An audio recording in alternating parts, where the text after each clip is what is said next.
কিরে ভাই, কোথায় যাচ্ছি? এদিকে আয়। এই একটু টমেটো আর লঙ্কা নিয়ে আসলাম। সে তো ঠিক আছে, কিন্তু শুনলাম ছোট ভাইয়ের নাকি বিয়ে। হ্যাঁ, তা নেমন্তন্ন করবি তো? নেমন্ত্রণ? গতবার বোনের বিয়ের সময় তো ওই 50 টাকার কাচের বাটি দিয়ে 1.5 কিলো খাসির মাংস খেয়ে এসছি।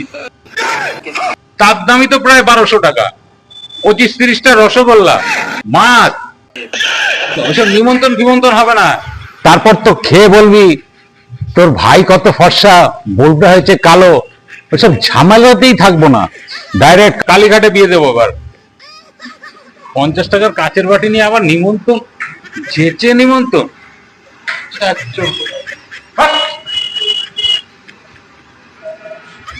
মালটা ধরে ফেললো কি করে যে কাচের বাটি দিয়ে ওর বোনের বিয়েটা খেয়েছিলাম?